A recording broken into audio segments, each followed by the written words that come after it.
Morning, good afternoon. Welcome to another episode of Before Coffee. We are here with our Good News Tuesday. That's right, it's Tuesday, so we have all the good news that you need to know about so you have hope in humanity again. This is Before Coffee, the first in international game show, a father and daughter news podcast where we look up our stories right before the show starts. And we look at our shows right before the show starts, and we just got caffeine in our body, and we're learning to read and speak live on stream. Let's get into those Good Tues Newsday headlines and spin that segue wheel. Today on Good Tues Newsday, Toronto Zoo celebrates birth of endangered pygmy hippo, and osprey chicks hatch at RSPB's Campfield Marsh for the first time in the UK. Greetings on Good Tuesday from the United States, which are sometimes united. We have an Arizona couple who started putting rocks in our land in 1982, and they've reclaimed a lot of water. Plus, we have another crew. We have another way of repurposing used air wind turbine blades. Air wing? The special kind of air wing. It remains dry and warm. Good news for one-day solar eclipse in Europe. Plus, Minnesota's crop yields could be good or even better than last year's despite the drought. And we have two stories about solar panel farms. And one Ohio solar farm invited 3 million bees to work, and a Bavarian farmer is using it to protect his crops. Yeehaw! Bring on the tap dancing cowgirls. How the Edinburgh Military Tattoo suddenly got cool in my culture news. It's National Presidential Joke Day. Good thing we don't even have to write jokes for this clown we got. We just wait for him to do something stupid. It is August 11th, 2026 on Before Coffee.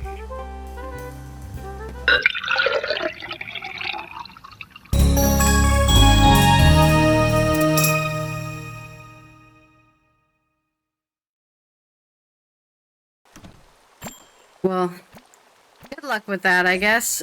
Your president jokes.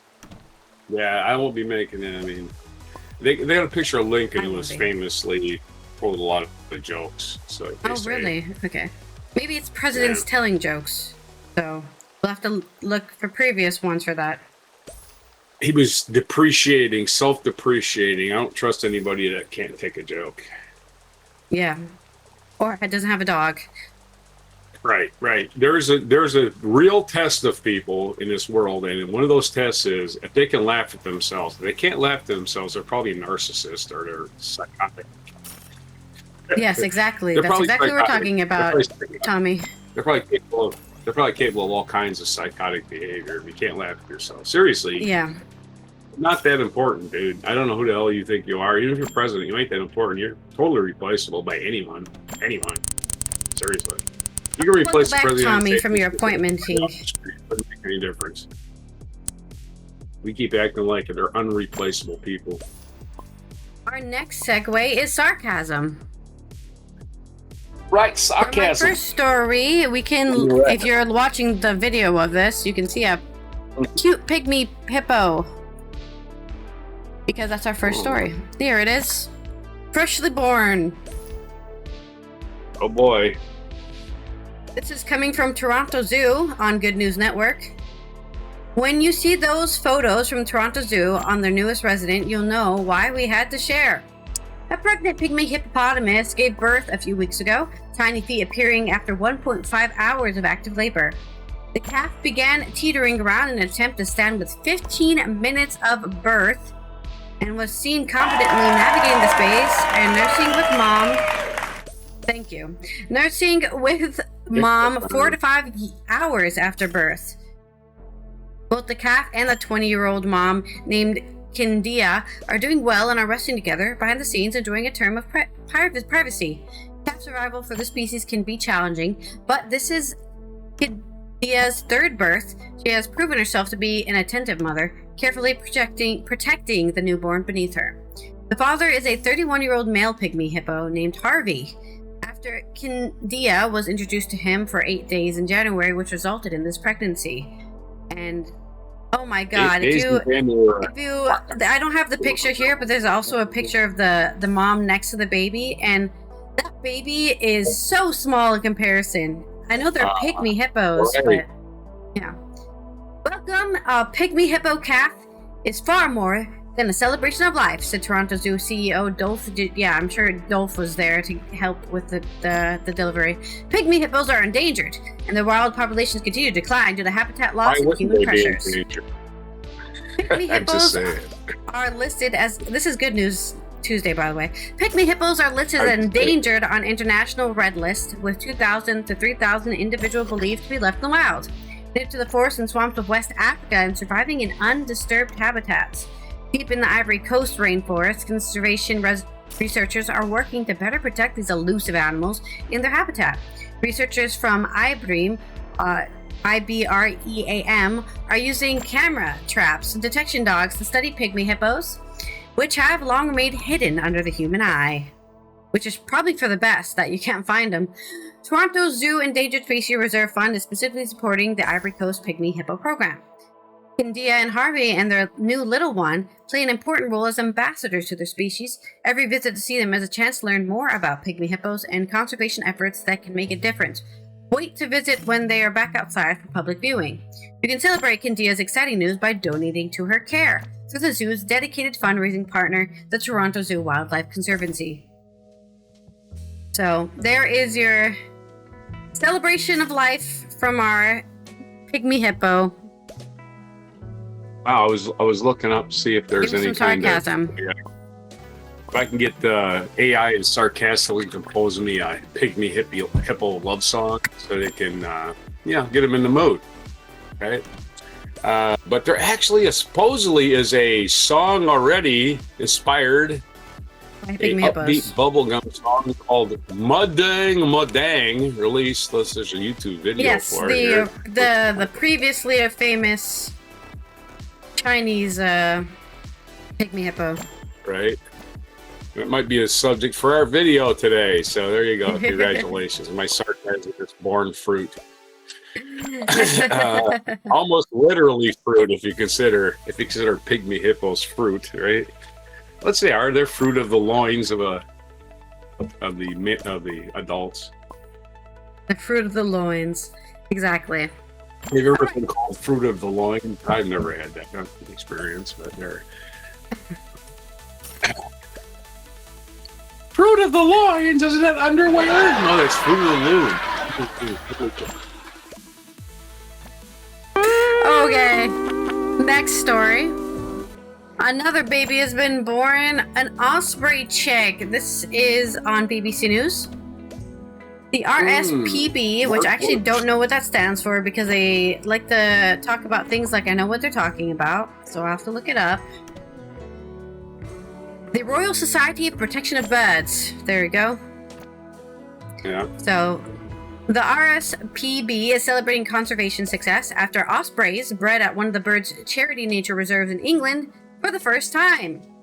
A pair of rare birds of prey successfully hatched 3 chicks at Campfield Marsh. Oh, sorry, I said 1 chick when it's 3. A wetland on the shores of Solway Firth in Cumbria, it said. The reserve has an osprey platform to attract the raptors, and adults who have nested there are also believed to be first-time parents. The female is unringed, while the male was ringed and doomed freeze in 2021. I think that means that they've tracked them. Unringed. Site manager Mahadi McLaughlin said staff had been on tenterhooks until the chicks hatched and very relieved when they did. Ospreys are migratory birds, which journey from wintering grounds in West Africa to Europe in the spring to breed. The chicks have been ringed and are expected to fledge in August, but are likely to remain in the area, learning to fish and fend for themselves before starting the weeks-long migration to Africa from September. The rings will allow the chicks' future movements to be recorded and monitored. McLaughlin said, We were on the tenterhooks after the eggs were laid and throughout the incubation period until they hatched. There was a huge collective sigh of relief when they did it. The species were persecuted to extinction because England exists as a breeding bird in the early 20th century, but returned to Scotland in the 1950s and have now recolonized other parts of the UK. Osprey's parents are surprisingly tender despite their large size and sharp talons, McLaughlin said. They can offer good comedic value with nest tidying exploits and antics. Ospreys are frequently sight and faithful, so we're hoping to see more of them and their offspring in the future. The eggs were laid between the 30th of April and the 6th of May, and once the chicks hatched in June, a local primary school helped name them Ash, Bonus, Bobby, and Bo. So there's the name of the new osprey chicks: Ash, Bonus, Bobby, and Bo. How lucky do you have to get a double name like that? I thought ospreys were American birds. I didn't know they were European African birds, because my high school's animal was an osprey, but. I wonder if there's like a American osprey. Like this is a different bird. Mm-hmm. Ospreys all over the place here. Yeah, that's what I'm saying. Although I have the Chesapeake Bay is the Osprey Garden, according to this website. I can see ospreys I can just walk down the street and see them because they're all. Chesapeake Bay is the largest breeding population of ospreys. They put the little nest poles up all over the place here too, right? For the ospreys, there's little poles sticking up, with platforms on them, and the ospreys build their nests all over the place. I think the ospreys here are like specifically like American ospreys, as in they go from the East Coast all the way down to the East Coast to South America. Wow. Like they just stay there, past the Gulf. And then the ospreys we're talking about in this story, which I still have our little hippo on screen. The ospreys we're talking about in this story are from Africa to Europe. So they're the Euro-African osprey, and these are the American osprey, I guess. So. Yeah, they tried doing this to save the hippos. It didn't work. That's my sarcasm. It didn't work. By the way, England keep doing that thing where you put up a little nest platform. Just put those up. They'll take care of it. Exactly.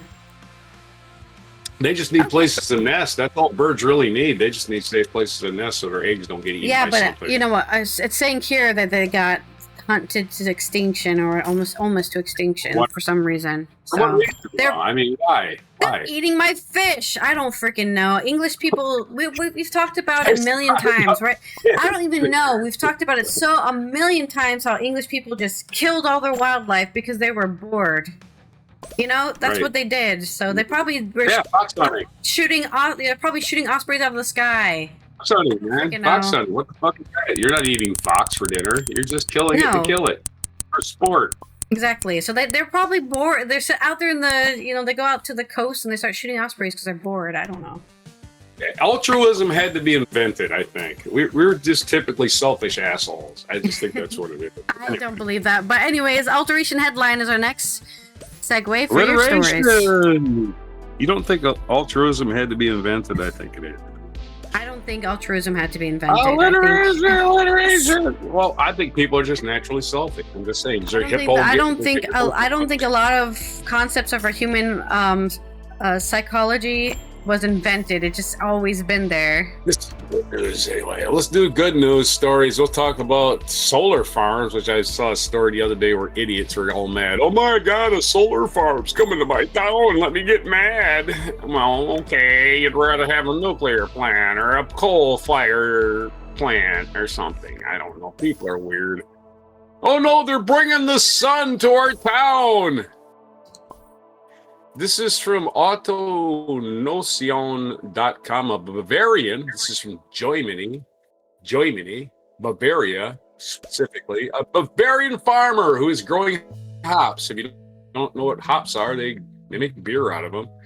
A Bavarian farmer put solar panels up on top of the poles already holding up his hops, 23 feet over the field, and the first version made excellent electricity and fewer calls. Yeah, Tommy. Because the plants reached the glass and went brushy. Anyway, he's learning a lesson here.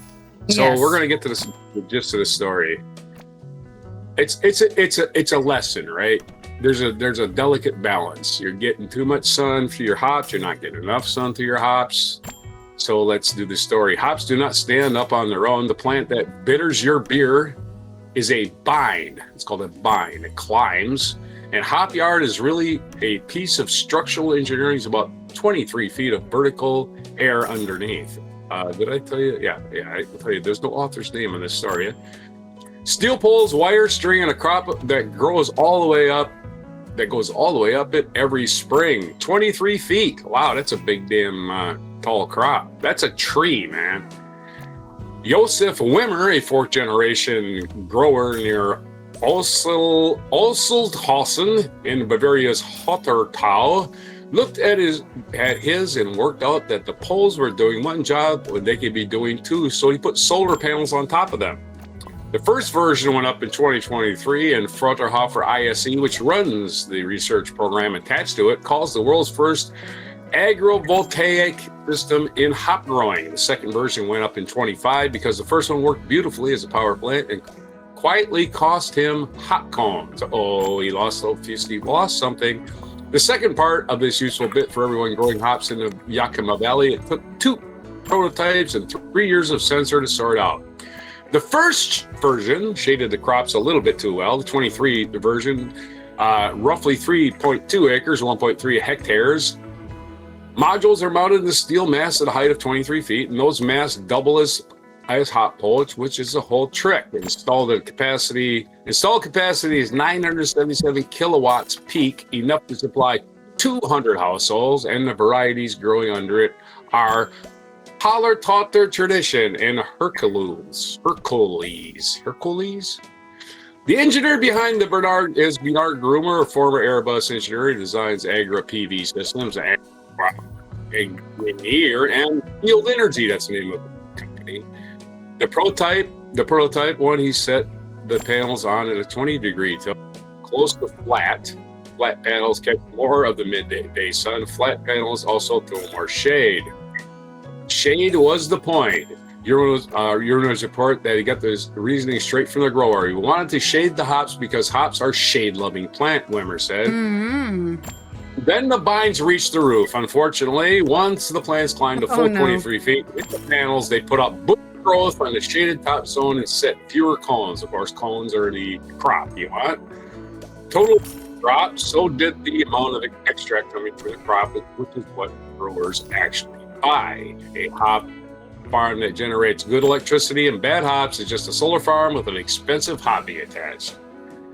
Tilting the plants to 45 degrees fixed the cones and the price. Gruber spent 2 years rebuilding the models, sun path in summer against sun path in the winter, shade tolerance of the plant against tipping point where the cone set falls off, and the shape of the power price curve across the normal day. Prototype 2, installed in 2025, sets the modules at 45 degrees. Steeper glass takes less direct sun at noon, so the array generates fewer watt hours over the year. The hops get their cones back. The money moves in the other direction. A flat array does its best work at midday, which in a country with Germany's solar build-out is exactly when the grid is already swimming in cheap power and producer prices sag. A 45-degree array starts earning early in the morning and again in the late afternoon and evening when prices are high. In winter, with the sun setting low for hours, steep panels catch light that flat ones spill. Yes, you will get that.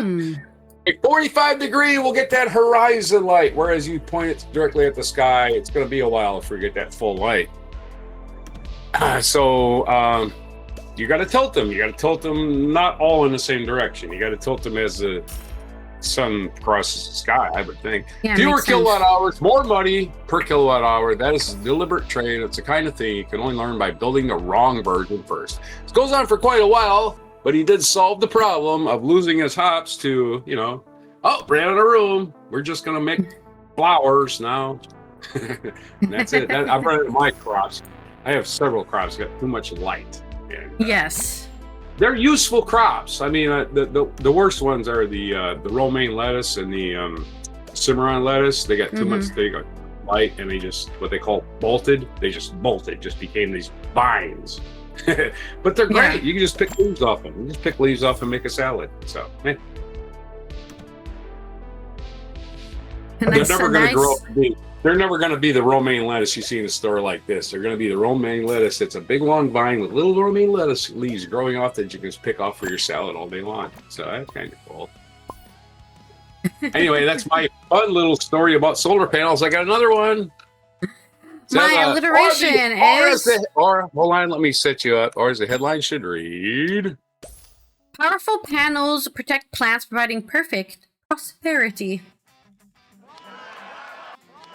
well, you could probably use that for both of these, right? It's not exactly perfect. They found the happy medium, though. They found the middle ground of producing hops, producing electricity. Yeah, we love a happy This guy has medium. no such problem. Sometimes Here's it a doesn't have to problem. be perfect, but it's nice to be happy. Yes, and who's busier than a beaver? Who's busier? Bees. That's right. Bees are busy. Ecoportal.net is Kelly Lipke. It's this story. An Ohio solar farmer invited 3 million bees to work beneath his panels. Yes, and teach employees how to become beekeepers. Very important. I'm thinking about becoming a beekeeper. That'd be kind of a cool job if I had the time and, I'd have to really be into it. I think I know myself enough to know I'd really have to be into it. Kelly Lipke has a story, ecoportal.net. In Madison County, Ohio, where nobody's eating dogs, a solar it's a joke about how stupid the Republican Party is. In Madison County, Ohio, a solar facility is changing the way energy companies interact with farmland through a new partnership. Normally, a shaded ground beneath arrays is left clear. Operators want another route, introducing millions of honeybees to the site. The novel initiative comes with benefits for land management, but workers on the ground are also feeling the impact. The project that involved from land use experiment raises the question, how did the bees, excuse me, I had a burp. How did the bees teach employees brand new skills? Land efficiency and local environment impact are two factors that put pressure on large-scale energy operators. In Ohio, thousands of rural acres that used to be used for agriculture farming now host solar farms. The panels are operating as they should, delivering volumes of clean power to the grid, but the ground under the solar panel arrays requires constant vegetation management. Otherwise, the weeds, grasses, and other plant growth overtake the panels with shade. Yes, you get vines. They just, I'm a vine. I go where I want. Traditionally, ground maintenance relied on mowing, which raises operational expenses. There are more downsides because the machines struggle or fail in tight spaces. There are also a risk of striking wiring, which would mean repairs, more costs, and production downtime. Plus, running mowing machines burns fossil fuels, which defeats the green purpose. The facility's management went into a sustainable approach and planted native flowers under the arrays. These do not grow tall enough to shade the panels. The aim was to stabilize the soil and support pollinating insects. That wasn't good enough. Management wanted a more hands-on connection between the personnel and the environment. So they added bees. Colonies of honeybees were introduced to the industrial site, fitting in well with the already flourishing flowering vegetation and becoming a flagship for agrivoltaics. Agrivoltaics, a new term involving agriculture and solar panels. There were some challenges in managing the bee colonies, though. To leave significant impact on the region's ecology, the project needed to be scaled. Eventually, more than 50 active hives supporting around 3 million bees were thriving at the facility. It became tricky to manage this many insects right alongside utility-scale electrical equipment. Soon it became clear that specialized knowledge of beekeeping was needed in addition to the technician's standard skills. The obvious option was bringing in outside contractors to maintain the hive. More expense. That was prohibitively costly, I just said. Also, it would mean that staff would be disconnected from the Green Initiative and its value. The structured program whereby hive care could be integrated with regular site operations were required. Essentially, none of these functions could interrupt power generation. Soon, energy workers became confident, capable managers of living ecosystem, with the bees themselves becoming interactive teachers, according to the leeward renewable energy. The bees' role in employee training. An apprenticeship program was set up for the staff. It was an intensive hands-on process built around the seasons and related to hive behavior. While there was some study material involved, the focus was guided by veteran mentors, leading weekly on-site inspections under the panels. Hives for Heroes, which is the name of the program, I guess, reported that workers learned to observe the health of the queen bee, worker signaling, and honeycomb building in real time. By interpreting cell colony behaviors and managing the health of the hive, the employees eventually learned formal certifications of beekeeping. They earned formal certifications. They even harvested honey branded under the site. Yes, an extra profit you're making. You can sell the honey.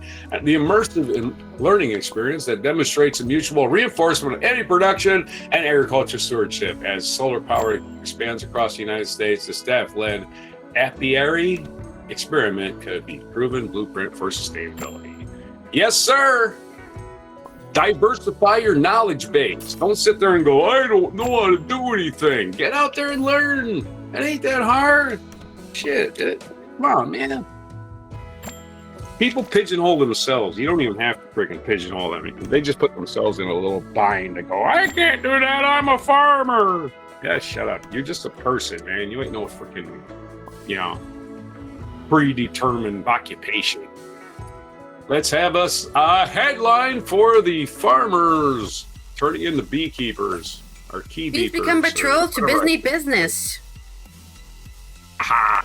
They're so busy they need to get beekeepers. So it must be pretty busy. Let the train beekeepers, right? Instead of hiring them, say, hey, we already got guys on the payroll. They come out here and just pick meter readings or whatever and go home. Let's have them do beekeeping too. Give them a couple extra bucks an hour for that. I don't know. To me, it just incentivizes knowing what your job is. It's like one thing to know what I know my job. I hit a button all day, and that's all you know. You don't know what the button does. You don't know who's involved in the other end. You don't know who's trying the button. You're just hitting that button all day. You should know this stuff. Yeah. You could actually care about the whole big picture. Like, a whole lot of people don't care. They just go to work, go home, go to work, go home, get in debt, buy a car they can't afford, that kind of shit. Also, I did look up what happened, why ospreys became extinct in the UK, and it was because at first they would steal fish from medieval ponds in the UK. No, eating food. Right. Hey, that's my food. Yeah, I mean, they were like, that's my food, not the birds' medieval food. Pond. So, they started shooting them to stop them, taking their fish. Because it says here, because a lot of British people were Christians, they didn't eat fish they ate fish on Friday, so they needed that fish. Yeah, superstition. Yeah, a religion. And then, habitat destruction, people stealing their eggs or destroying their eggs, destroying their nests, that kind of stuff. So then they just said, fuck this shit, we're out. We're not coming back. But now they are back. Ignorance is bliss. Well, thank God we killed all the birds.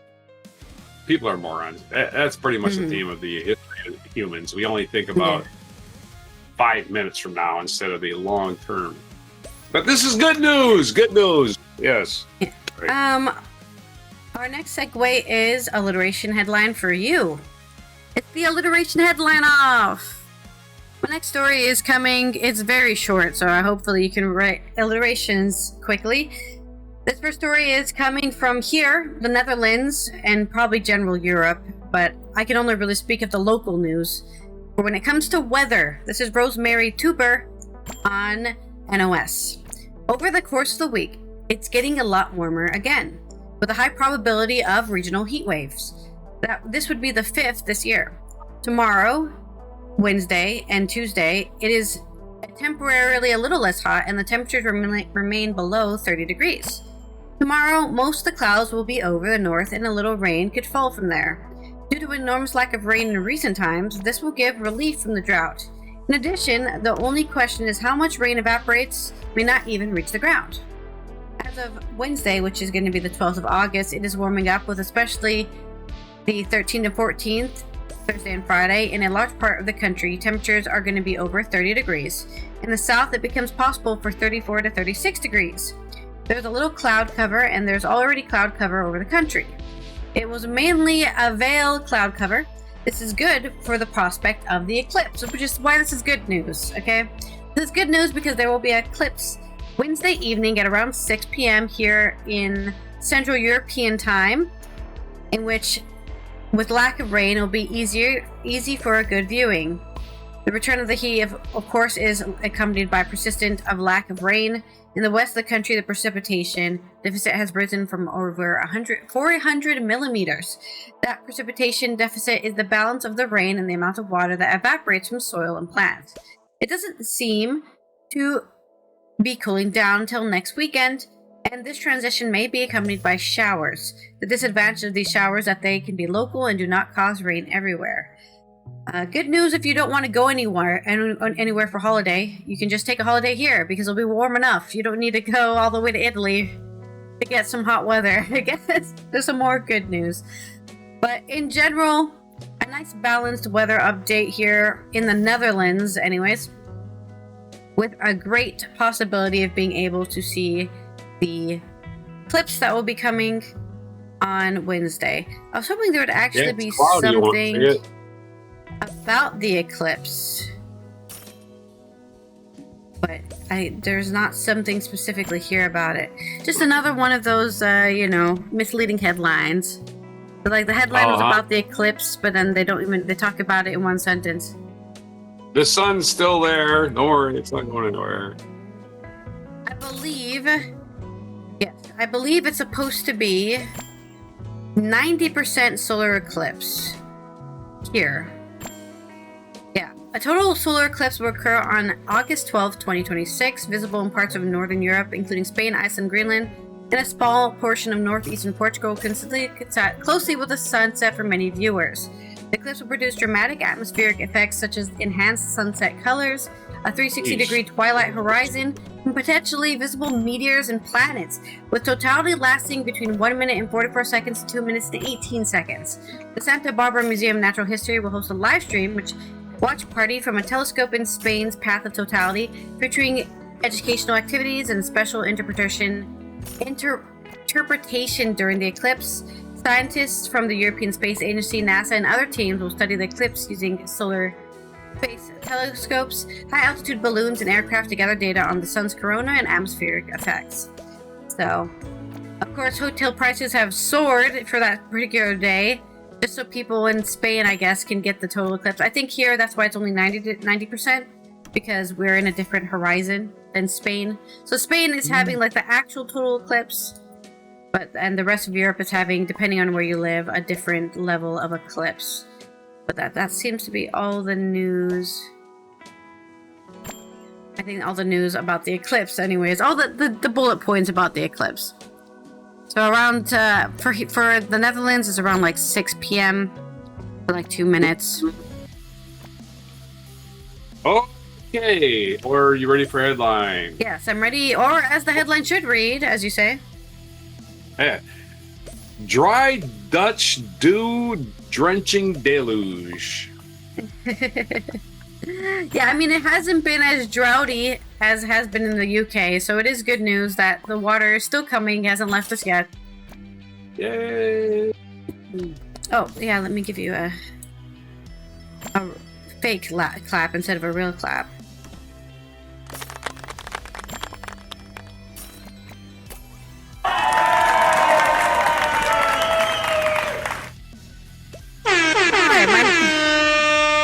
My next story. Can we have some of that rain? I would love to give you some rain, but it doesn't look like you're getting any. I don't know what to do with the UK. The UK needs some sort of other help. This is your punishment for all that colonialism you did, I guess. Sorry. The weather don't care. The weather doesn't have personality. It's not real. Our next story is about droughts not affecting Minnesota's crop yields. This is from Dio Ruz Sandoval on MPR News, which is probably like Minnesota Public. Sorry? What was the good news in the last one? I missed something. Well, that there will be clear weather to see the eclipse, and that the rain's still coming. Oh, okay. It's weather good news. The weather, the weather is still good. Good weather for... All right. Okay. Never mind. Go ahead. This story is coming from NPR News, which I believe stands for Minnesota Public Radio News. It's been a dry summer for many Minnesotan farmers as drought conditions blanket much of the state. But rain has come for key production areas in recent weeks. Minnesota's Department of Agriculture Commissioner Tom Peterson called the showers crop-saving rain. As at this year's annual AG trade show, Farm Fest in Redwood County in southwest Minnesota. Right here, we were dry, but the crops look good, Minnesota Farmer Union President Gary Ortish added. We've been blessed here, just getting some timely rains in the immediate area. The rain could make a big difference for farmers' fields, according to senior marketing analyst Mark Schultz with North Star Commodities. NPR News, the rain that you picked up last Friday was anywhere from 20 to 30 bushels per acre swing on the size of your crop, said Schultz. I think it was just a big difference of marker in the crop. That rain could help strengthen the year's crop production. Last year, Minnesota had record or near record yields of corn, wheat, and soybeans. University of Minnesota Extension Professor Edward Ussett said that the year's crop is looking as good or better than last year's. We have a shot of settling yield records again on the 3 crops, said Ussett. A lot can happen in the last 4 or 5 weeks of the crop, but we have the chance to do it. Southwest and central Minnesota will still need more than 5 inches of rain in the coming months to reverse drought conditions, according to projections by the National Oceanic and Atmospheric Administration. Minnesota producers will have a clearer picture of yields on tomorrow, the 12th of August, when the U.S. Department of Agriculture publishes its latest crop production report. So, it's still good news, or at least I should say it's positive, right? They're in positive spirits. They're not they're not throwing the crop yields into the dumpster saying, don't even try this year. Just settle, you're not getting enough. No, they're like, no, we're still going to get the same yields as next year on their corn, wheat, and soybeans. And that's my good story. Weather and crops, Very local, very, very, very local, and very, very specialized in a country that's undergoing droughts all over the place. Yeah. Not a problem here either. We don't definitely have a drought. It rains every stinking day. Anywho. Everyone should start collecting water in rain buckets and then just shipping it over to drought-infested areas, I guess. I mean, realistically, you could do that, but I don't think. Or my headline. Yes. Ready? Our just headline should read: Minnesota makes maize for millions. There you go. Maize. Nice corn maize, huh? Yeah, of course. No, not corn maize. Maize is the Native American word. Or the Spanish word, actually, I believe. Maize. Not the maize. Maize. It's actually the Spanish word. Maize. It's not Spanish. I think it's American. Yes, it is. Word. It's also the Dutch word for it, too. Yeah. There could not have been a Spanish word for maize because it was not even discovered until the New World. So they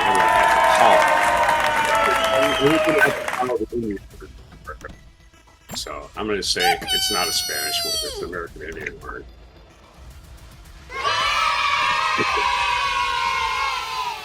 Spanish possibly have a word for something they never saw before. Is what I'm saying.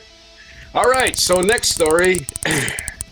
Our segue today for this next story is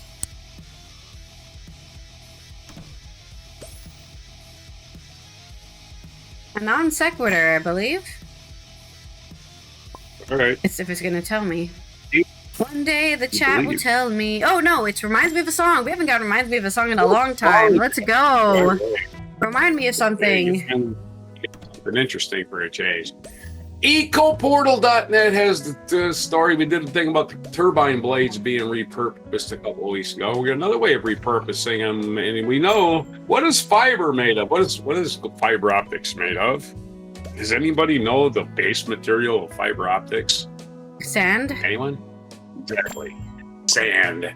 Crews cut 1,124 turbine blades into 3 pieces each and buried them in a Wyoming landfill. The same fiberglass is being shredded into cement powder in the Mississippi River. That's right, you can shred it up and put it back in the ground as concrete because most of what concrete is what? Sand. It's silica. It's all, that concrete you buy is mostly just silica. This is from Eco Portal. Hugo Rojas. A trench opens in the high plains outside Casper, Wyoming, and a loader lowers something long and wide into it as a piece of one of the turbine blades cut through with a smaller section pushed inside like a nest of cups. Then another goes behind it and another after that. The city itself confirmed the running count. It is larger than most people guess. What is stranger is where the same material is going instead of the ground. 11,024 blades in a trench. That's what the heading in this section says. That's my favorite song. Yeah. I think the flock of seagulls sang that. I don't know. The Casper Regional Landfill took its first decommissioned blades in the spring of 2019, as this is going to become a huge problem. But the following September, the running total stood at 1,124 blades, arriving at 3 wind farms in the surrounding country. I want to say county.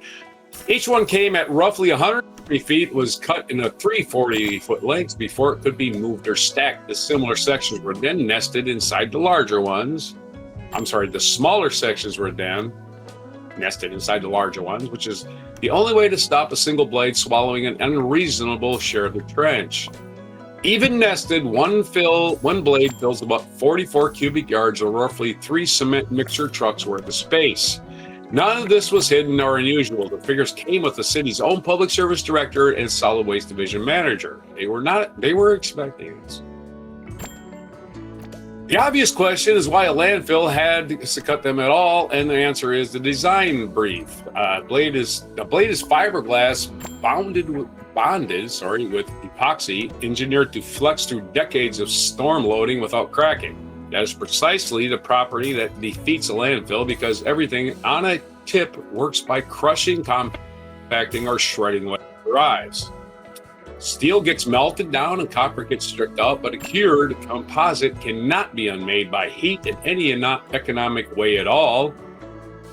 I was watching this thing the other day. They were why is there a fire in my town and this other stuff is burned up, the metal burned up, but that dumpster is still standing? That dumpster must be made of something really strong. Yeah, the dumpster's made of fiberglass. Fiberglass don't burn, folks. It don't burn. It just turns to more glass. Yeah, if you melt it just turns into more glass. Don't burn. It just don't burn. There's no way to burn it. That's why you cure it. Yeah. It's just cured. It cannot be unmade by heat in any economic way at all. You just got to get it so hot you burn everything around you. It's stupid. So the cutting happens out where the turbine stood, usually with a diamond saw, wire saw dragged slowly through the shell. A 150-foot blade weighs about 20,000 pounds even after it's been sectioned, which is why the trench comes before the recycling plant. We finally have the answer to that question. How good. Forget the chicken and egg. Okay. The trench before the cycling plant.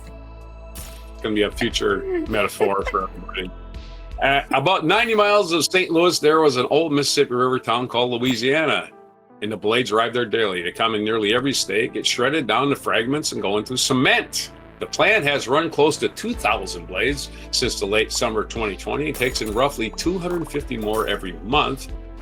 The reason it works is chemistry rather than goodwill. More than 70% of the blade is silica, which happens to be what cement is made from anyway. So 3/4 of each blade becomes raw material, and a remainder burns in the kiln in place of coal.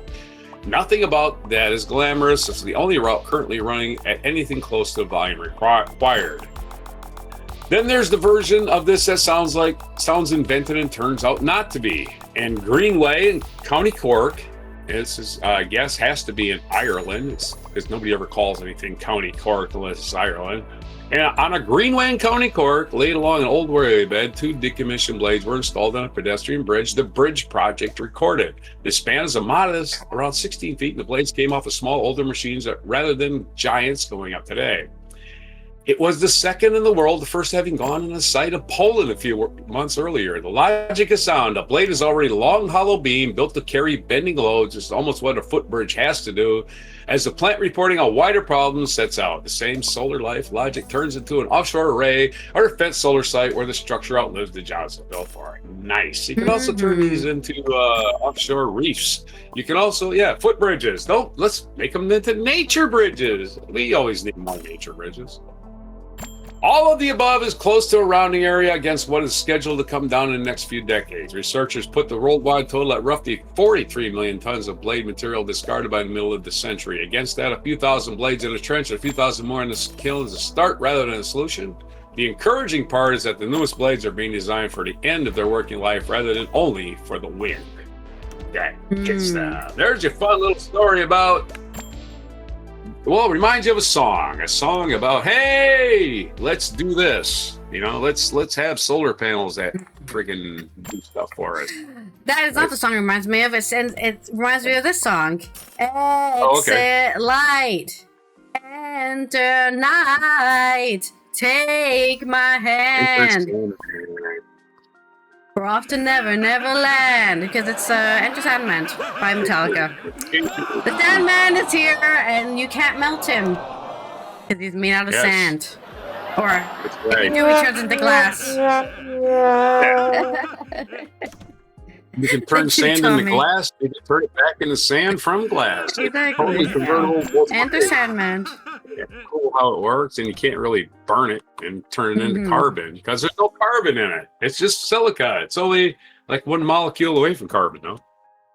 What's our? You have another story? I have another story about the folks burying stuff in the desert. I have to increase the size of my fonts here. Hold on a second, so I can actually read it without my glasses. This story says, in 1982, the headline, this is from IndiaTimes.com, World Desk, TimesOfIndia.com. 1982, an Arizona couple became 20,000 small rock dams across their desert ranch. One study found stream water increased 24% and flowed 4 weeks longer. I mean, it don't rain in Arizona in the summertime. It just don't, right? So you got to have a way to save the water that's already there, or the rainwater. Have yourself an above ground aquifer called what do you call those things? A well? No, it catches the water. A rain catcher. Yeah, I guess. Yeah. We don't know because you would have said it already. 1982, Josiah Austin and his then wife Valor Clark. Then wife, it says, maybe she's now deceased, bought a worn-out cattle ranch known as El Coronado Ranch in the mountains of southeastern Arizona. Soon after, Austin dumped concrete rubble. Southeastern Arizona, which think of the border of New Mexico, that's what I would think. Soon after, Austin dumped concrete rubble and stones into a small wash near the ranch to keep it from eroding further. He wasn't trying to start a movement, he just wanted to fix a road. Later, a peer-reviewed study, hydrologic responsive streams restored with the check dams in Chiricahua Mountains, Arizona. That's actually the name of the study. In the journal River Research and Applications, long name for something I'm about to tell you, and of course my computer just does what it wants to. Whatever. Thanks for the pop-up. In the journal, whatever, what is that? In the journal River Research and Applications measured what the small fix repeated thousands of times actually did to the land. Even the scientists analyzing the data were surprised by the results. Why desert washes erode so violently in the first place, and landscapes like the Chiricahua Mountains have particular vulnerability that wetter regions don't, because vegetation is sparse and soils often lack organic matter, and that helps absorb water gradually. Most rainfall during the region's summer monsoon season runs off the surface rather than soaking in, gathering speed and force as it funnels into narrow washes and stream beds. Of course, it doesn't soak. The point is, there's nothing to trap the water. It just runs. Sand doesn't trap water. Rocks and uneven landscape, perhaps, but not sand. Sand just keeps moving. It'll just, oh man, I just do not like the way my computer's acting. That fast-moving water can carve channels deeper with every storm, a process that tends to feed itself. Deeper channels drain the surrounding water table faster, which kills vegetation that might otherwise hold soil in place. quickly the next flash flood even got through. It is a self-reinforcing cycle common across American Southwest, and is exactly the kind of erosion Austin was trying to interrupt with a pile of broken concrete long before anyone studied what interrupting it might do downstream. A pile of rocks changes everything. The first structure worked so well that Austin and Clark kept on building it. Over the next, back to the story. Again, it skipped the whole paragraph for some reason. Over the next 10 years, they laid out about 20,000 loose rock check dams known locally as trincheras in the washes and stream beds of their ranch, as described in an informative feature piece in Arizona Highways. These individual check dams are relatively small and only knee-high, arranged in a series along channels. They can slow fast-moving monsoon water, allowing it to seep into the soil instead of running and carving larger channels. It wasn't an overnight change. After years of routine and exciting work, the couple noticed a peculiar pattern around each pile of rocks. The plants remained green even during the hottest parts of the summer when everything else drowned and browned and died. Why this particular mountain range matters ecologically? The Chiricahua Mountains are part of what ecologists call a sky island, a mountain range rising abruptly out of the surrounding desert, isolated enough that its higher elevations support cooler, wetter habitat completely different from the low, arid lowlands around it. These ranges scattered across the U.S.-Mexico borderlands function almost like habitat islands in a sea of deserts, supporting an unusually high concentration of plant and animal species, some found only in a handful of similar ranges nearby. Yeah, I've walked this land. It's very unforgiving. It's a lot of cactus, we'll say that. Because populations become isolated in each island over time, the ecological richness is why erosion damage here carries more weight than the ordinary stretch of desert. A degraded sky island watershed doesn't just lose water, it risks losing habitat to support species with nowhere else nearby to go. From backyard fix to full-blown restoration, it was not long before word got back to Laura Norman, a research physical scientist, United States Geological Survey, who paid visit to the ranch during an outdoor expedition in the early 2000s. She saw that the vegetation was much healthier than the surrounding land and began a long-term study to find out why. Her team picked two watersheds in the West Turkey Creek area, one that has check dams installed for decades and one that has been left alone as a control. They measured rainfall, runoff, and stream flow in both throughout the entire monsoon season from June through October of 2013. The comparison helped them understand what the rock dams are doing instead of relying on appearances alone. What the scientists actually found, the findings were striking. According to the paper, despite the dams being designed to slow the water's velocity and reduce erosion rather than increase the total amount of water, the total time the stream increased, the total volume of the stream increased by 28% in treated watershed. The stream has also continued floating into the dry season about 4 weeks longer than the untreated one. Peak flow during the storms was roughly half. So, yes, when that water is not carving channels into the landscape and not providing any relief to your surrounding vegetation, it really isn't doing much. There's a good story, a good news story on keeping the water from just running back into the ocean or evaporating. And destroying everything on the way. Yeah.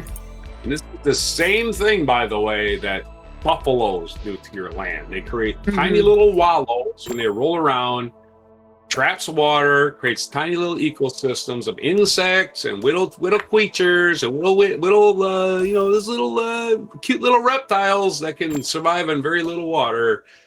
And they all just continue to create a little ecosystem that expands and connects with other ecosystems. Pretty soon you have a booming desert because you were smart instead of being, I must use all my resources. Nature itself.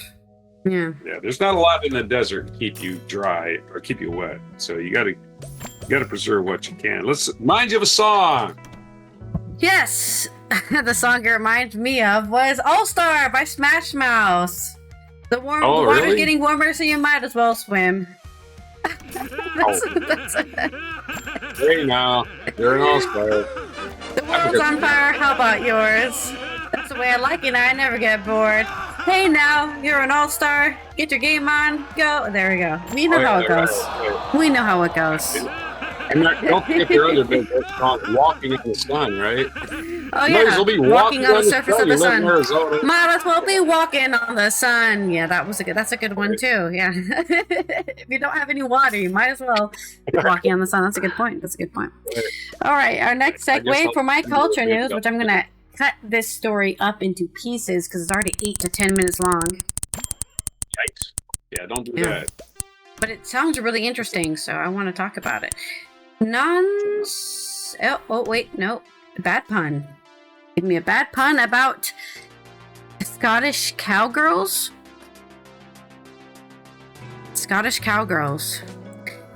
Okay. That's at least so far what I know about the story. This is There's a sentence I haven't heard before. This is a story on The Guardian by Mark Fisher. Dusk has settled at Edinburgh Castle, and now a laser beam is scribbling a route across the ramparts and high into the sky.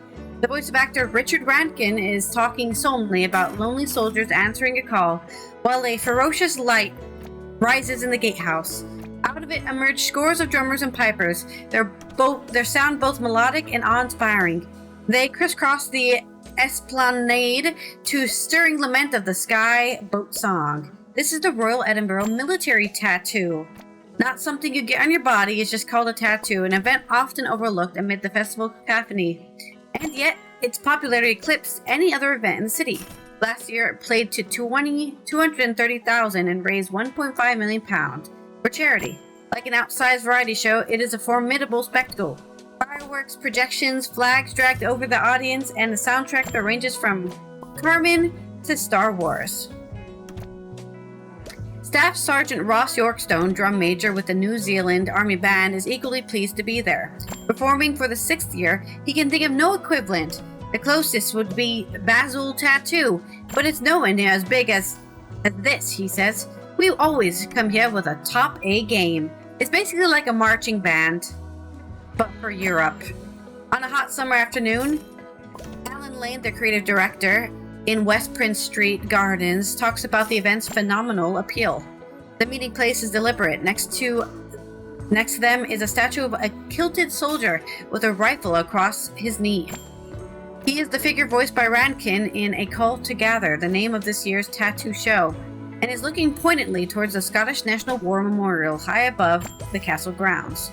Known as the Call 1914, the memorial is a tribute to the American expats who came to fight in the First World War.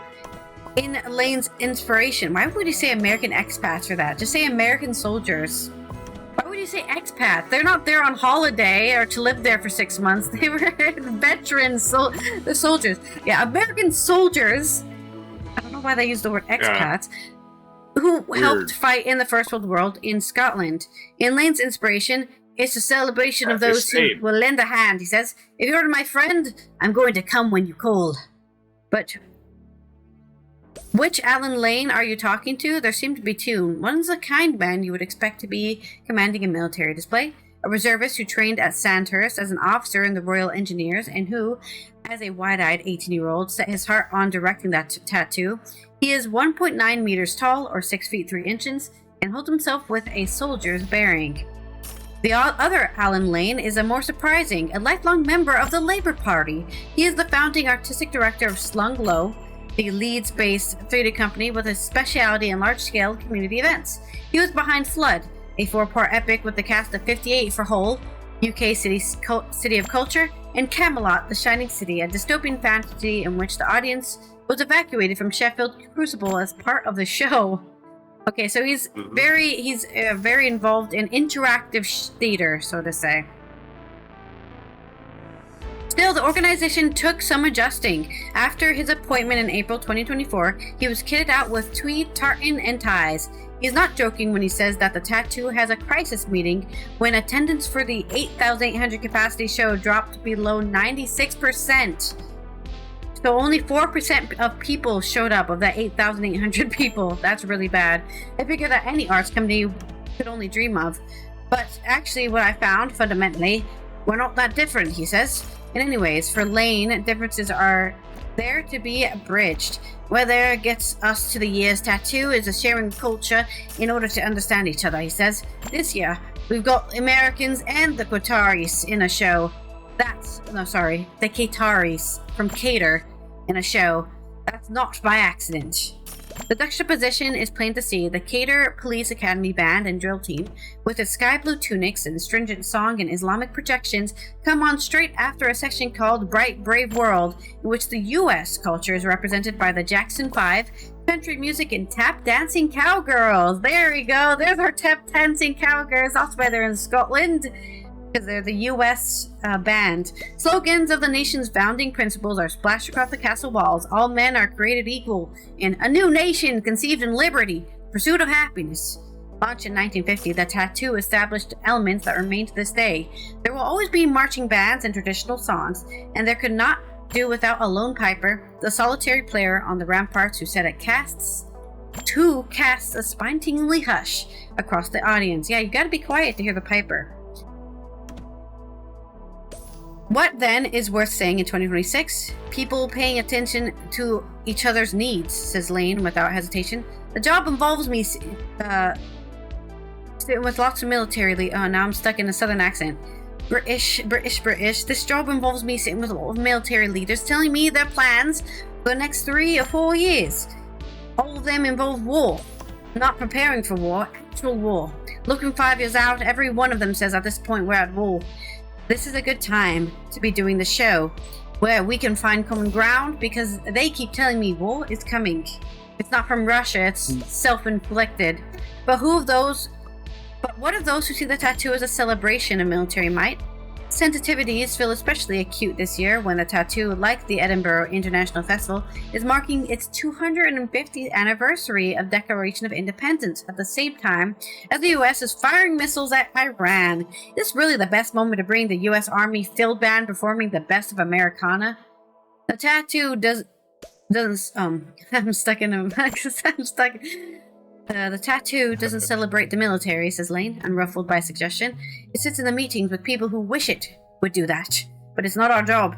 The tattoo is unapologetically Scottish in its celebration of heritage. We genuinely love it. We're zealots, but it doesn't speak to militarism in those ways at all. The thing is, I'm sure of, is in times of difficulty, talk more, not less. The challenge for an American band to come here are real. And it would be very easy for them to decide they didn't want to waste any political capital by coming. It would be very easy for us to not invite them. I think we would be lesser for it because we would forget the great philosophical and poetic ideas of America. It's brilliant to be reminded of them and think, this too shall pass. Also a reminder that a lot of Scottish people are responsible for the philosophy of America. A lot of famous Scottish people were involved in the independence and also the economic principles and all sorts of different things. So, not only that, not that they're to blame for invading Iran. Yes, of course, yeah. Invented the university, so basically invented, hey, we can just continue to accumulate knowledge and pass it on to future generations instead of letting everybody learn from their freaking mistakes. Yeah. I don't know if they invented that, but whatever. But the good news here is that the show goes on. It's still getting return, like 230,000 people. It's the biggest show that happens, I guess, in Edinburgh. And they invite people from all over the world to share their military. I think it's actually really, that is a good point Elaine brought up. It is really important to learn that, yes, when you're fighting a war, you're moving, you can dehumanize the other people on the other side. Yeah. But a lot of people have the same military traditions and, play the fife and all that kind of stuff. So Right. Yes, there's no reason for Scottish people to have this reputation as being warlike. I don't know if that's a thing, but my pun is, instead of going to war, let's just kilt them with kindness. Kilt them with kindness. Love that.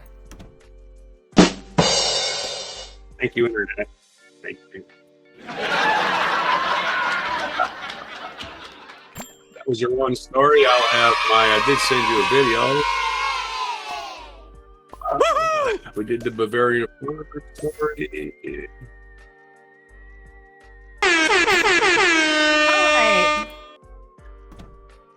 Let's roll our next segue for this day in history. In history. I did have to look up a person who I had to give them the props to in this day in history. Our next segue. Oh, we already did alliteration. Reroll again. It's like more alliterations. Right, we're only going back to 1919.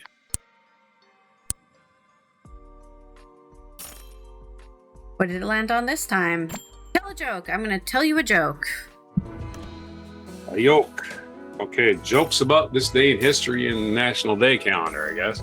1919, the Weimar Constitution was formally declared, establishing Germany as a republic. Happy anniversary to that, I guess.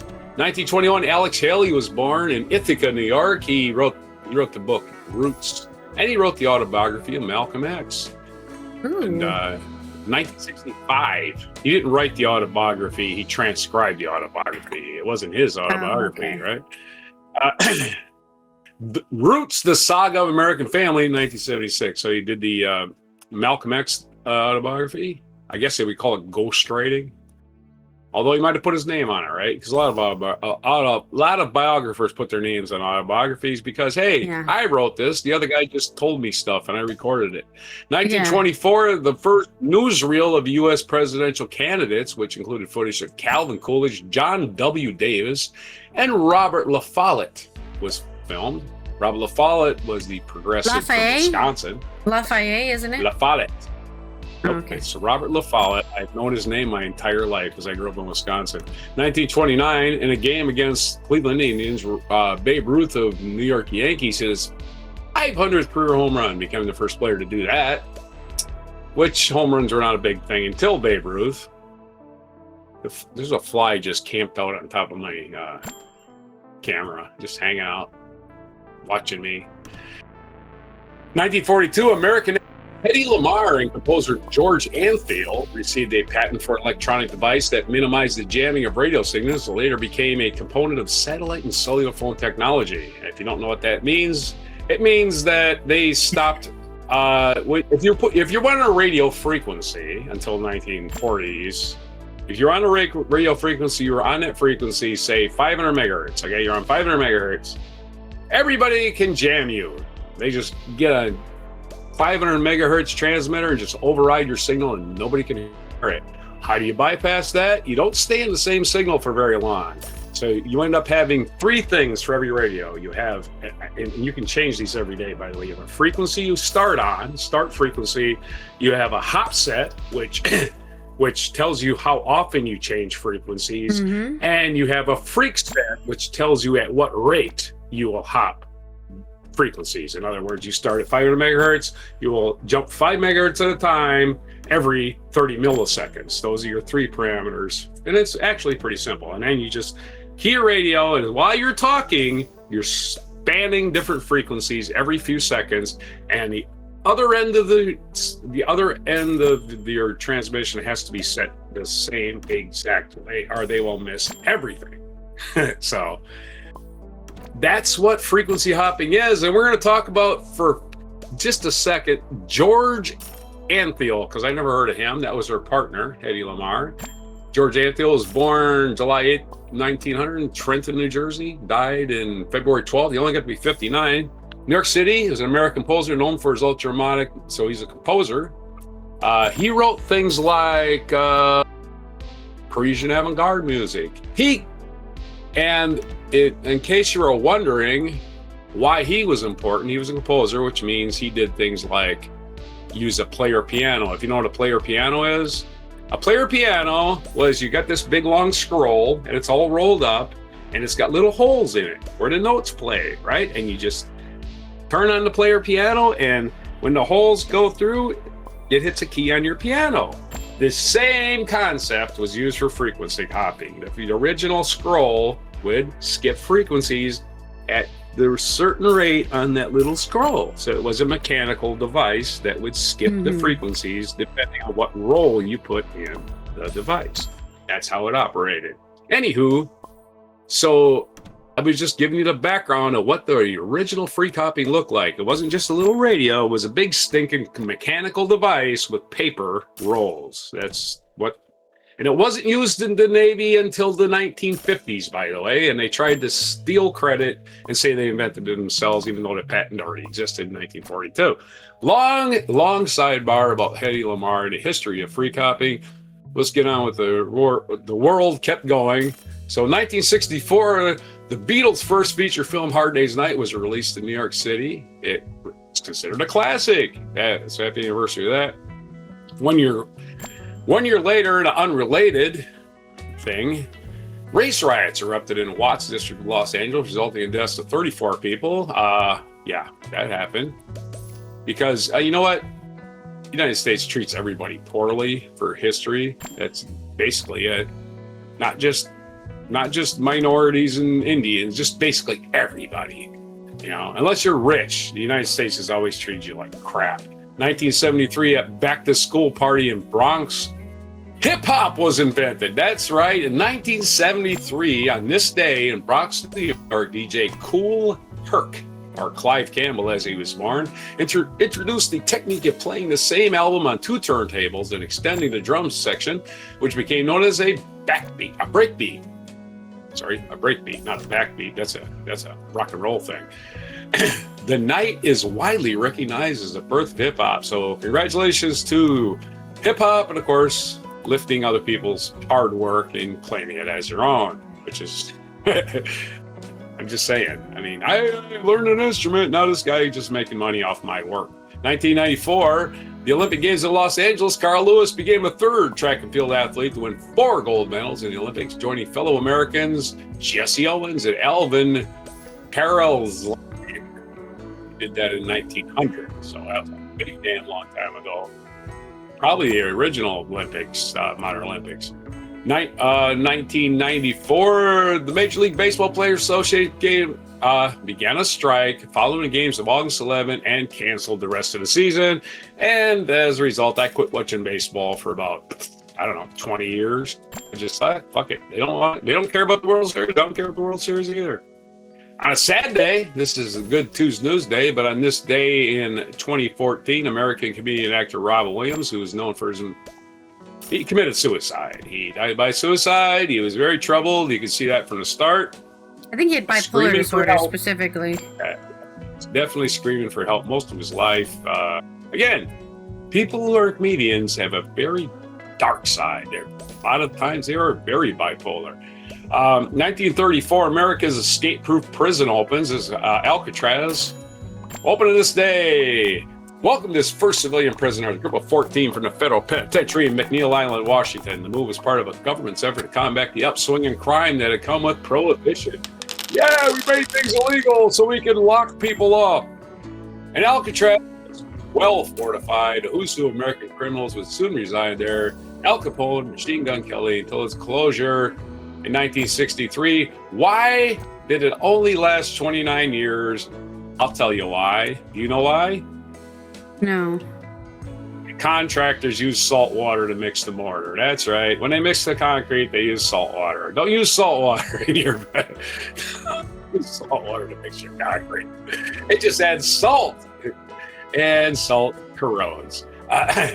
Jackson Pollock was killed in a car accident on this day. The famous American painter, abstract expressionism, who received great fame for his radical poured or drip techniques. He died in a car accident in 1956. So he didn't even get to enjoy his own fame. A feature biography is, his name is Pervez Musharraf. Pervez, that's right. Born on this day in 1943, General Pervez Musharraf assumed power of the Pakistan government following a 1999 coup. Oh, yeah. Well, wasn't elected, kind of a shitbag then. Formed a military government, and during his presidency, struggled to deal with Islamic extremists without a country. Again, dictators suck. You did not get elected. You just assumed power and tried to make people listen to you. Get bent, dude. Just go get bent somewhere. Other birthdays today. famous birthdays. Let's see who we got here. Actor Chris Hemsworth is turning 43. Going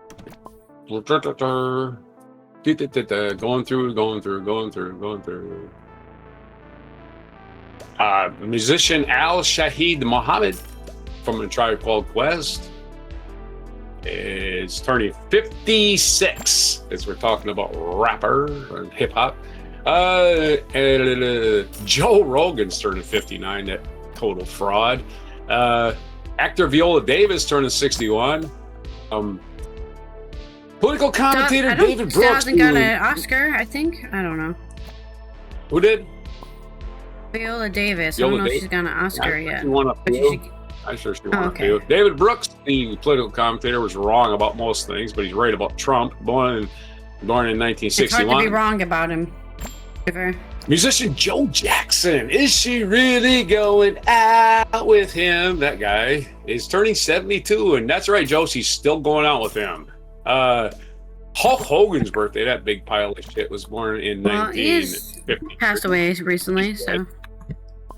A guy you worked for, Steve Wozniak, is turning 76 work for today. Him. But okay, I don't know why. You worked on his charity. You worked on his charity, okay? I did not work at his charity.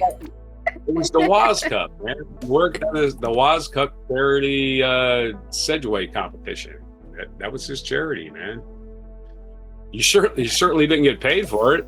I certainly did not get hired by him either, so I just got hired by whoever was running the competition, so I did not work for him. That's all I'm saying. Correcting me I'm on to something else. Just keep correcting me. Musician Eric Carmen's birthday. He sang a bunch of songs. All by Myself, I think, was his big hit. He did Hungry Eyes. You might have seen that in the Dirty Dancing movie.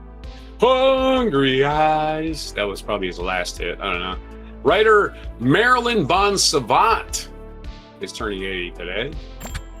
Jerry Falwell, that old evangelist who just lies to people. He's a guy that said 9/11 was caused by homosexuals. He's just a complete moron. Anyway, he's dead now. It's his birthday. Socialite Klaus von Bülow, who was convicted of murder, killing his wife, Sonny. It's his 100th birthday. I don't think he's around anymore. And Alex Haley we covered. That's everything. Let's see here. That's enough of that. That's enough of this. That's enough of this. That's enough of the celebrity birthdays, National Day calendar. It's National Presidential Joke Day. And we did spin a joke for one of our things. National Sons and Daughters Day. And we know that our current president, even his sons are a joke, right? They're just, I can't do anything in life unless I get involved with perverts, right? I'm talking to you, Baron. You can't. Oh boy, I better get to know Andrew Tate. Oh, okay. You saw Andrew Tate and thought that was going to be your buddy for life, right? Baron Trump, you little weirdo. It's National Raspberry Bombe Day. B-O-M-B-E. I'm not sure how to pronounce that. It's probably French. It's raspberry. Good enough for me. It's not enough raspberry, if you ask me. It looks a very small portion. I'm like, okay, where's the rest of my food? It looks like what do you call it? Like a dessert. Like a jelly. Yeah, it's like a gelatin dessert with a little raspberry on it. It's probably overpriced. It's probably $9 for one little tiny thing of Jell-O. And you're like, oh my God, it's heaven. I can't believe it. Okay, so it's actually technically candied fruit, I guess. Oh, yeah. And it's a sherbet. So maybe it might be a sherbet, a raspberry sherbet. So it just looks like jelly in this. Fittingly, we were talking about repurposing turbine blades as concrete. It's two things that have to do with sand. It's Play in the Sand Day, which, I mean, a lot of people go to the beach in the summer, and it's Global Kinetic Sand Day. Well, there you go. It's bad enough to have sand. You got to have kinetic sand, which kinetic energy, stored energy. There you are. Anyway, those are your days. That's your mispronunciations. Everything else for Good Tuesday, or good news, of course, for everything on Tuesday, July 11th, on Before Raspberry Bombe. I guess that's how you say it. Boom. Bombe. For my joke, did you hear about the dwarfs that escaped rappelling from Alcatraz? No. I would tell you, but it's a little con descending.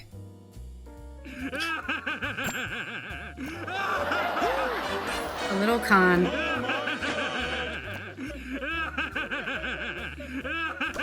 What is the? This is more of my Jerry Seinfeld comedy here. What is it? Huh? What's the deal with prison starting with the letter A? Alcatraz, Azkaban, Australia, Auschwitz. There you go. Australia. It's Seinfeld. I mean, it was originally a prison comedy. Attica. Yeah, see, what is that? What is about that? Nobody knows. I don't know. What Folsom is Prison that? starts. My terrible Seinfeld. San Quentin starts with an S. I'm thinking Folsom Prison. I'm thinking California Prison. Huntsville, Texas. That starts with an H. I don't know. All right. Is that it? Yeah, I guess that's it. Unless I can find another joke, but I don't think so. Okay, well, I'll give you some laughter for that one. Hello, soundboard. What is with Sounding board. Anyways, luckily Alcatraz is no longer used. And it's just a ruin on an island somewhere. Yeah, that we never have to worry about. No, it's a museum, and it's also been reclaimed by the tribe. Right? Remember they yes, I do remember that the story. graffiti that the tribe put on the building is still there, and it's been preserved. So if you want to tour Alcatraz, you can do it. You're gonna have to pay some money, but hey, you get some good shit. You see where Al Capone spent his last few years, right? Yeah, I guess so. All right, and this in our UN observances, we have World Steel Pan Day. So take out that steel pan, white guy with dreads. Because it really is always seems to be a white guy with a dreads playing steel pans. There's steel drum. Course, there you go. Steel drum. Of course, also known as a pan, steel drum, or sometimes collected with other musicians as a steel band or steel orchestra. It's a musical instrument originating from Trinidad and Tobago. It is played using a pair of straight sticks tipped with rubber. The size type of rubber tip varies according to the class of pan being played. Some musicians use 4 pan sticks, holding 2 in each hand. This grew out of Trinidad and Tobago's early 20th century carnival percussion groups. So give some respect to Trinidad and Tobago. Go listen to some steel pan music today and appreciate the steel pan as a cultural marker of a, I guess, Caribbean nation. Caribbean nation. And that's all that is today. That's all I've got to celebrate. This has been Allison here from the Netherlands, Roger from the East Coast of the West. As we finish up another Good Tuesday News Day, we will see you tomorrow for our Wacky and Weird Wednesday, in which we'll have all the weird and wacky news you need to know about, so you have some mysticism in the universe again. Mysticism. I can't believe these things happen in our reality, or maybe we really are in a simulation. Yes. If you're not already, please follow us on Before Coffee Podcast on Twitch, Before Coffee Podcast on YouTube, so that we can get that number up, the followers and subs up. Comment on any video you see, like any video you do, share it with everyone, because we need to continue spreading our anti-AI news. Thank you to everyone who's supporting the show on Before Coffee Supporter on Patreon. And here is our mic drop moment. I've been waiting for somebody to contact me about Hedy Lamarr because I had the tapes. We've got all the tapes from Lamarr. Where did I find it? It's embarrassing. I found it behind that blue trash can. Really? That stuff stowed there. That is embarrassing. And there it was.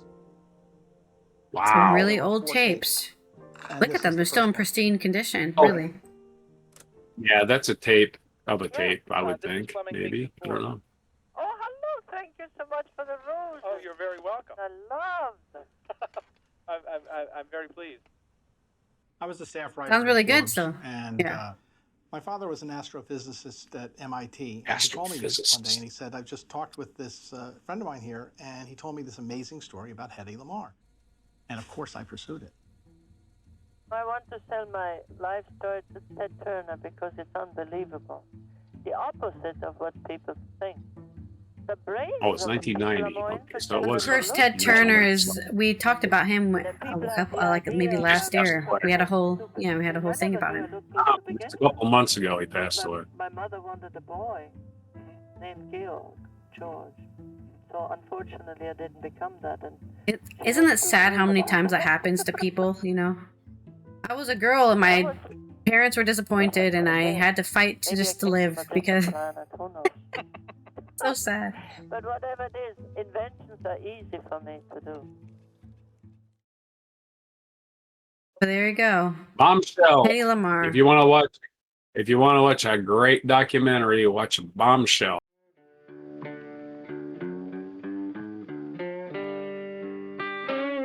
Be sure to hit the like, subscribe, and notify buttons, and follow our other channels, Toxic Alley, History of Gravy, and Scratchy Old Records.